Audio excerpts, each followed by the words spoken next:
આ વિડીયોની અંદર આપણે જોઈએ ક્લાસિફિકેશન ઓફ ફંક્શન્સ. તો મેઇનલી આપણું જે કોઈ બી ફંક્શન હોય એ બે કેટેગરીની અંદર ડિવાઈડ થયેલું હોય. એમાં પહેલી કેટેગરી આવશે આપણી એલ્જેબ્રિક ફંક્શન અને સેકન્ડ કેટેગરી આવશે ટ્રાન્સેન્ડેન્ટલ ફંક્શન. હવે તમારે યાદ રાખવું હોય તો તમે કઈ રીતે યાદ રાખી શકો? તો જુઓ, મોટાભાગના જે ફંક્શન્સ આપેલા હોય એ આપણે આ રીતે કવર થઈ જતા હોય.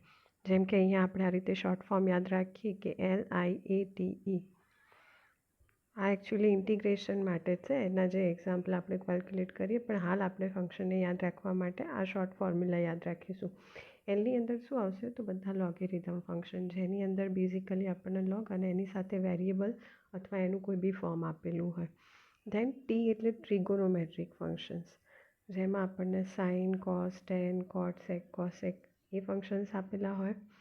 આઈ એટલે ઇન્વર્સ ટ્રિગોનોમેટ્રિક ફંક્શન્સ, જેની અંદર આપણને ટ્રિગોનોમેટ્રિક ફંક્શનના ઇન્વર્સ ફોર્મ આપેલા હોય, જેમ કે sine inverse, cos inverse, tan inverse, cot inverse, sec inverse, cosec inverse. બરાબર. ઈ એટલે એક્સપોનેન્શિયલ ફંક્શન. એક્સપોનેન્શિયલ ફંક્શન જેની અંદર એક વર્ડ ઇન્ક્લુડ થાય, એક્સપોનેન્ટ, મતલબ કે પાવર. તો જ્યારે બી આપણને એ ટાઈપનું ફોર્મ આપેલું હોય જેમાં બેઝની અંદર કોઈ કોન્સ્ટન્ટ વેલ્યુ આપેલી હોય, એટલે કે અહીંયા આપણે કોન્સ્ટન્ટ વેલ્યુને ડિનોટ કરીએ એથી, એ તરીકે તમે કોઈ B positive real numbers use કરી શકો. એ બિલોંગ્સ ટુ આર પ્લસ. પાવરની અંદર વેરિયેબલ આપેલો હોય, અથવા તો પછી કોઈ ફિક્સ વેલ્યુ લેવી હોય તો એની જગ્યાએ આપણે યુલર્સ નંબર યુઝ કરીએ, ઈનો ઈ પાવર એક્સ. તો એ પણ શું છે? એક એક્સપોનેન્શિયલ ફંક્શન.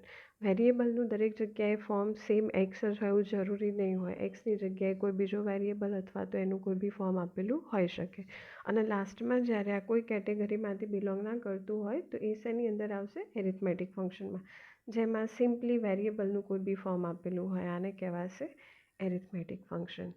તો આપણી જે ફંક્શનની મેઇન બે કેટેગરી આપી, એક એલ્જેબ્રિક ફંક્શન અને બીજું ટ્રાન્સેન્ડેન્ટલ ફંક્શન. તો એલ્જેબ્રિક ફંક્શનની અંદર બધા એરિથમેટિક ફંક્શન્સ આવશે, જ્યારે ટ્રાન્સેન્ડેન્ટલ ફંક્શન્સની અંદર બાકીના ચાર ફંક્શન્સ, એટલે કે લોગેરિધમ, ટ્રિગોનોમેટ્રિક, ઇન્વર્સ ટ્રિગોનોમેટ્રિક અને એક્સપોનેન્શિયલ ફંક્શન. તો આપણે વાત કરીએ સૌથી પહેલાં એલ્જેબ્રિક ફંક્શનની.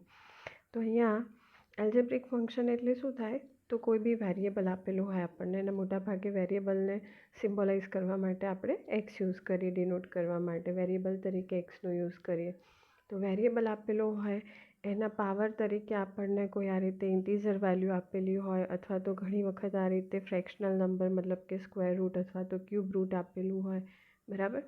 એના પછી આપણે ફંડામેન્ટલ ઓપરેશન્સ યુઝ કરીએ, જેમાં એડિશન, સબટ્રેક્શન, મલ્ટિપ્લિકેશન અને ડિવિઝન, એટલે કે સરવાળા, બાદબાકી, ગુણાકાર, ભાગાકાર, આ બધાના કોમ્બિનેશનથી જે ફોર્મ ક્રિએટ થાય એને શું કહેવાશે?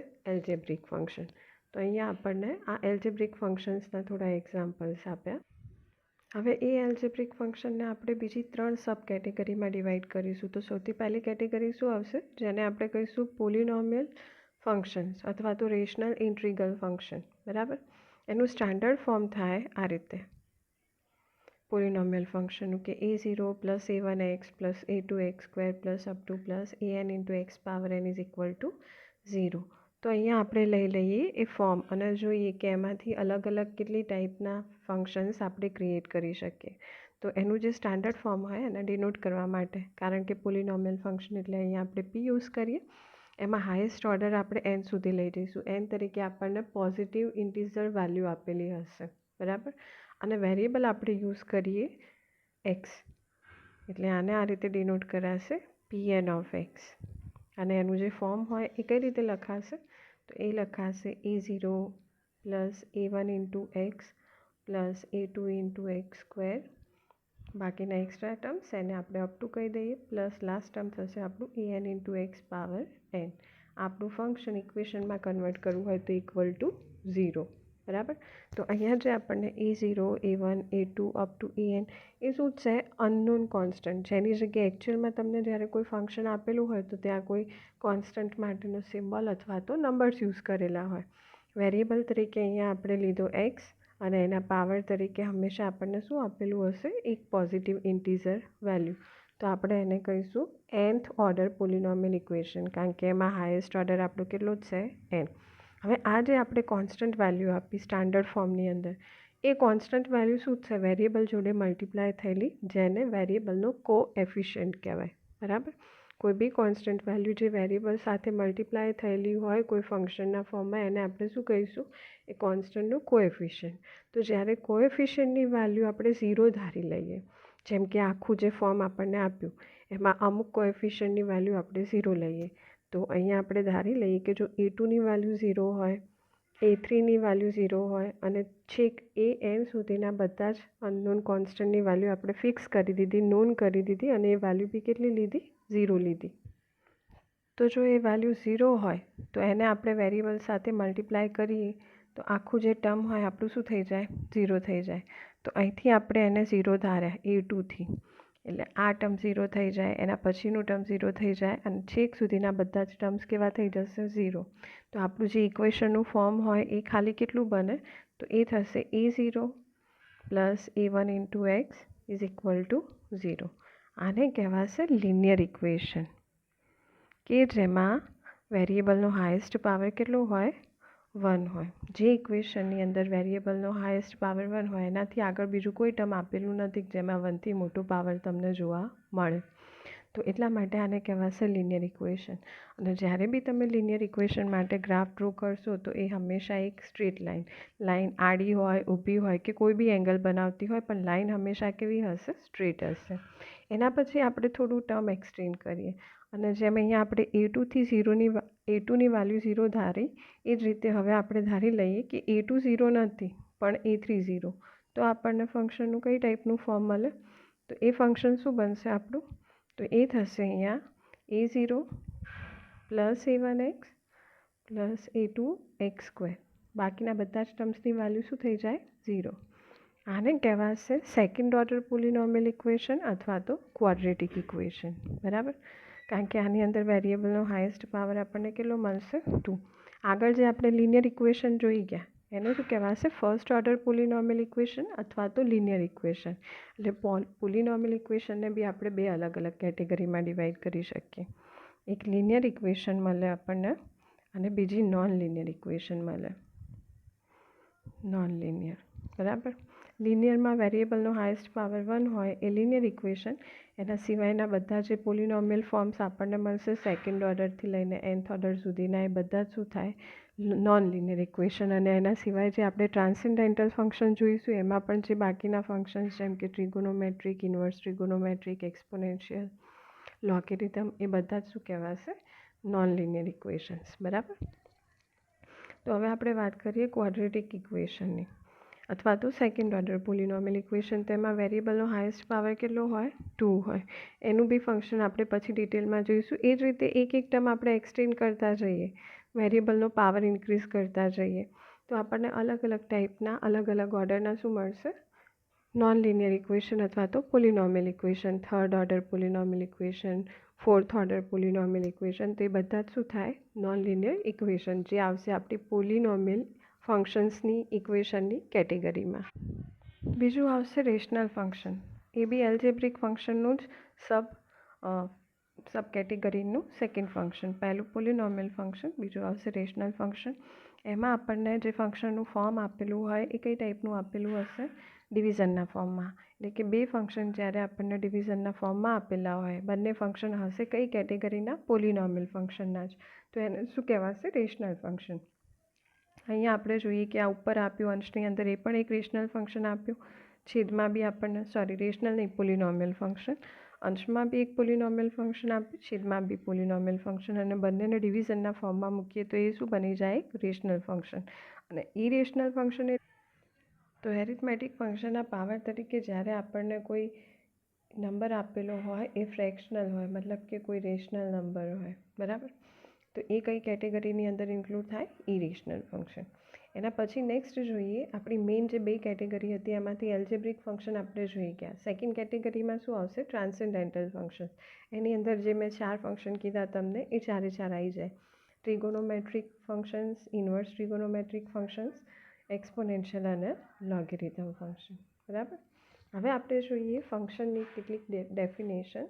તો સૌથી પહેલાં આવશે સિંગલ વેલ્યુડ ફંક્શન. એટલે કે નોર્મલી ફંક્શનને આપણે ડિનોટ કરીએ આ રીતે, y is equal to f of x થી. જેમાં એક્સ આપણું ઇન્ડિપેન્ડન્ટ વેરિયેબલ હોય, એટલે જેમ જેમ આપણે એક્સની વેલ્યુ ચેન્જ કરીએ એ પ્રમાણે કોની વેલ્યુ ચેન્જ થાય? વાયની વેલ્યુ ચેન્જ થાય. તો જો એક્સની એક જ વેલ્યુ માટે આપણને વાયની એક જ વેલ્યુ, એટલે કે એક્સની સિંગલ વેલ્યુ માટે વાયની સિંગલ વેલ્યુ મળતી હોય તો એને કહેવાશે સિંગલ વેલ્યુડ ફંક્શન. અહીંયા આપણે એક્ઝામ્પલ તરીકે ફંક્શન લીધું x + 1, એટલે અહીંયા તમે એક્સની વેલ્યુ 1 મૂકો તો સામે વાયની વેલ્યુ કેટલી મળશે? એક્સની જગ્યાએ 1 મૂકશો તો 1 + 1 2, મતલબ કે એક્સની સિંગલ વેલ્યુ માટે વાયની સિંગલ વેલ્યુ મળે. જો એક્સની વેલ્યુ તમે 2 લેશો તો વાયની વેલ્યુ કેટલી થશે? 3, મતલબ કે એક્સની એક વેલ્યુ માટે વાયની એક જ વેલ્યુ મળતી હોય તો એ સિંગલ વેલ્યુ કહેવાય. અને એનું ઓપોઝિટ મેની વેલ્યુડ ફંક્શન, એટલે કે જો એક્સની સિંગલ વેલ્યુ હોય પણ સામે વાયની આપણને એક કરતાં વધારે વેલ્યુ મળતી હોય તો અહીંયા આપણે ફંક્શન તરીકે લઈએ y = √x, બરાબર. એક્સની વેલ્યુ ધારી લઈએ કોઈ પરફેક્ટ સ્ક્વેર, માની લો કે 16, તો y શું થશે? √16. y = √16. જો આપણું ફંક્શન આ રીતે ડિફાઇન કરીને આપ્યું હોય તો 16 કોનો સ્ક્વેર થાય? +4નો બી સ્ક્વેર થાય અને -4નો પણ સ્ક્વેર થાય, એટલે કે +or -4 હોલ સ્ક્વેર. એટલે વાયની વેલ્યુ કાં તો આપણને +4 મળે કાં તો -4. તો એક્સની તો આપણે સિંગલ વેલ્યુ લીધી 16, પણ એની માટે સામે આપણને વાયની એક કરતાં વધારે વેલ્યુ મળી, બરાબર. તો એટલા માટે આને કયું ફંક્શન કહેવાશે? Many valued function. એ જ રીતે જોઈએ ઇવન ફંક્શન. તો ઇવન ફંક્શન એટલે આપણને કોઈ ફંક્શન આપેલું હોય f(x), જેની અંદર વેરિયેબલને આપણે એના ઓપોઝિટ વેરિયેબલથી રિપ્લેસ કરીએ, એટલે કે એક્સની જગ્યાએ આપણે જો -x મૂકી દઈએ ઓરિજિનલ ફંક્શનમાં તો બી ફંક્શનની વેલ્યુમાં અથવા તો ફંક્શનની સાઇનમાં કોઈ ચેન્જ થાય નહીં. એટલે કે ઓરિજિનલ ફંક્શનની અંદર જ્યારે આપણે વેરિયેબલને એના ઓપોઝિટ વેરિયેબલથી રિપ્લેસ કરીએ તો બી વેલ્યુ પણ સેમ મળે અને સાઇન બી સેમ મળે. તો એવું ફંક્શન જે છે એને શું કહેવાશે? Even function. તો આપણા ઇવન ફંક્શન માટેની કન્ડિશન શું થાય કે f(-x) = f(x). અહીંયા આપણે ફંક્શનના એક્ઝામ્પલમાં લીધું x², કે જ્યારે આપણે 1 લઈએ તો 1નો સ્ક્વેર શું મળશે? 1. એટલે કે એક્સની વેલ્યુ જો આપણે 1 લેતા હોઈએ, એક્સ તરીકે 1 લઈએ અને ફંક્શન આપણને ડિફાઇન કરીને આપ્યું સ્ક્વેર ફંક્શનથી, તો અહીંયા આપણે 1 મૂકીએ તો 1² કેટલા થશે? 1. અને જો આપણે એનો ઓપોઝિટ વેરિયેબલ 1નો ઓપોઝિટ વેરિયેબલ શું થાય? -1. તો અહીંયા આપણે એક્સને કોનાથી રિપ્લેસ કર્યા? એના ઓપોઝિટ વેરિયેબલ -1થી, તો બી એનો સ્ક્વેર કેટલો મળશે આપણને? 1. તો અહીંયા બંને ફંક્શન્સ માટેની વેલ્યુ કેવી મળી? સરખી. એટલે કે f(-1) બી કેટલા થાય? f(1) બરાબર વેલ્યુ અને સાઇન બંને રીતે. એટલા માટે એને શું કહેવાશે? Even function. નેક્સ્ટ છે ઓડ ફંક્શન. ઓડ ફંક્શનની અંદર જ્યારે આપણને ફંક્શન આપેલું હોય એને આપણે એના ઓપોઝિટ વેરિયેબલથી રિપ્લેસ કરીએ તો વેલ્યુ તો આપણને સેમ જ જે ફંક્શન માટેની મળતી હોય f(x)ની સેમ વેલ્યુ, પણ સાઇન આપણી ઓપોઝિટ થઈ જાય, એટલે કે પ્લસ હોય તો માઇનસ થઈ જાય, માઇનસ હોય તો પ્લસ થઈ જાય. તો આ એની કન્ડિશન છે ઓડ ફંક્શન માટેની. જ્યારે તમે વેરિયેબલને એના ઓપોઝિટ વેરિયેબલથી રિપ્લેસ કરો તો વેલ્યુ સેમ મળે પણ સાઇન કેવી થઈ જશે? ઓપોઝિટ. તો એને કહેવાશે ઓડ ફંક્શન. અહીંયા આપણે એક્ઝામ્પલ તરીકે લીધું ક્યુબ ફંક્શન, કે જ્યારે એક્સની વેલ્યુ 1 લો તો 1³ કેટલો થાય? f(1) 1³ 1. પણ જ્યારે તમે એનો ઓપોઝિટ વેરિયેબલ યુઝ કરો, +1, એક્સ તરીકે -1 લેશો તો એનો ક્યુબ કેટલો થશે? -1³ = -1, બરાબર. 3 ટાઈમ્સ માઇનસ સાઇન એટલે માઇનસ થાય. તો વેલ્યુ તો સેમ મળી 1, પણ સાઇન કેવી થઈ ગઈ? ઓપોઝિટ. તો એને કયા ફંક્શનની અંદર ઇન્ક્લુડ કરાય? ઓડ ફંક્શનની અંદર. એ જ રીતે લાસ્ટમાં છે એક્સપ્લિસિટ ફંક્શન અને ઇમ્પ્લિસિટ ફંક્શન. એક્સપ્લિસિટ ફંક્શન કોને કહેવાય? તો નોર્મલી આપણને જે ફંક્શન આપેલું હોય એમાં = એક બાજુ વાય આપેલું હોય ને બીજી બાજુ એક્સના ટર્મ્સ આપેલા હોય, અથવા તો પછી ફંક્શનનું કોઈ બી એક્સ અને વાયના કોમ્બિનેશનમાં હોય, પણ તમે ઇઝીલી એને સેપરેટ કરી શકો કે = એક બાજુ વાય લઈ જાઓ, બાકી જે એક્સના ટર્મ્સ હોય એને = બીજી બાજુ લઈ જાઓ. તો એવા જે ફંક્શન્સ હોય એને આપણે શું કહીશું? Explicit function. અને ઇમ્પ્લિસિટ ફંક્શન એટલે તો એક્સ અને વાયનું એવું કોમ્બિનેશન જેમાં તમે એક્સના અને વાયના ટર્મ્સને સેપરેટ નહીં કરી શકો. ગમે તેટલું સાદું રૂપ આપો તો પણ આની અંદર તમે વાયના ટર્મ્સને એક બાજુ, વાયને એક બાજુ અને એક્સના ટર્મ્સને = બીજી બાજુ સેટ નહીં કરી શકો. તો એ જે ફંક્શન હોય કઈ ટાઈપનું કહેવાશે? ઇમ્પ્લિસિટ ફંક્શન, બરાબર. હવે નેક્સ્ટ વિડીયોની અંદર આપણે જોઈશું ઇવેલ્યુએશન ઓફ ફંક્શન.